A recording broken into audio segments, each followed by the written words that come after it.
18 ғасырда қазақ даласының тұрғындары қандай кәсіппен айналысты? 18 ғасырдағы материалдық мәдениет жайлы не білесің? 18 ғасырда қазақтар қандай киім киген? 18 ғасырда қазақтардың негізгі баспанасы не болды? Енді осы сұрақтарға жауап берейік. 18 ғасырда қазақ даласының тұрғындары қандай кәсіппен айналысты? 18 ғасырдағы материалды мәдениет жайлы не білесің? Қазақтар күнделікті тұрмысқа қажеттінің барлығын өздері жасаған.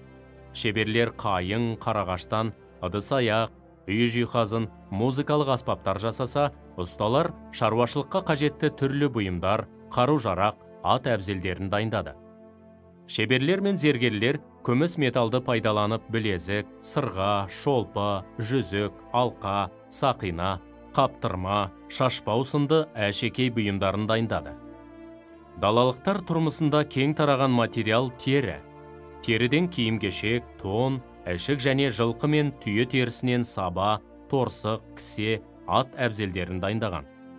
Киіз басу, кілем тоқу қазақ халқының арасында кең таралған өнер. Киізден сырт киім, байпақ тіккен. Киіз басумен тек әйелдер айналысқан. Киіз басу ісі маусымдық сипатта қой қырқудан басталады. Алдымен жүн жасалатын бұйымдарға ыңғайланып, ақ, қара түстерге бөлініп жиналады да, оны ешкі терісінен жасалған тулаққа салып сабайды. Одан әрі шабақтап, булап, білектеу, қарпу арқылы өңделеді. 18 ғасырдағы материалдық мәдениет жайлы не білесің? Этнограф Александр Гейнс қазақтардың материалдық мәдениеті жайлы қазақтар қой жүнінен жасалған киізден бөлек жіпте иіреп, оларды түрлі түске бояп, ұзын маталар тоқиды.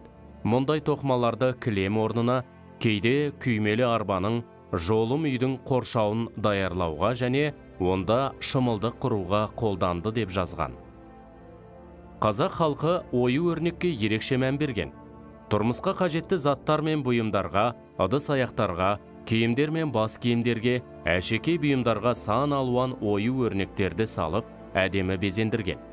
Себебі қазақтардың түсінігінде ою-өрнек байлық пен молшылықты, еркіндік пен дербестікті білдірген. Кең таралған ою түрі қошқар мүйіз деп аталған.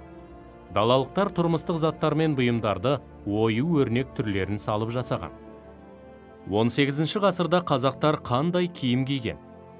Қазақ халқының ұлттық киімдері этникалық, экономикалық және климаттық жағдайларға ескеріп тігілген. Далалықтарда ішкі, сыртқы, біркиер, сәндік, салтанат, ғұрып киімдері де болған. Біркиер киімдеп, қымбат маталардан әшекейлеп тігілген той-думандарға, жиындарға барғанда, жат елге сапарға шыққанда киетін сәнді киімдерді атаған. Далалықтар киімді малдың жүнінен, жібек матадан, аң терісінен тіккен. Қазақтың ұлттық киімдеріне шапан, тон, шекпен, тымақ, бөрік, қалпақ, жалбағай, кимешек, сәукеле, бешпент, қамзол, шәлі, тағы басқалар жатады. Қазақтарда 18 ғасырда негізгі баспана не болды? Далалықтардың негізгі баспанасы киіз үйдің іші қыста жылы, жазда салқын болған. Киіз үй тез жығып, шапшаң тігуге, яғни көшіп қонуға өте ыңғайлы болған. Ағаштан үй жасайтын шеберді үй іші деп атаған. Далалықтар күнделікті тұтынатын жабдықтарын тостаған, ожау, көбі, астау, тағы басқаларын және үй жиһаздарын, жүкаяқ, кебеже, сандық, төсек, бесікті өздері жасаған. Ағаштан жасалған бұйымдар төзімді әрі жеңіл болғандықтан, далалықтар тұрмысында қолдануға ыңғайлы болған.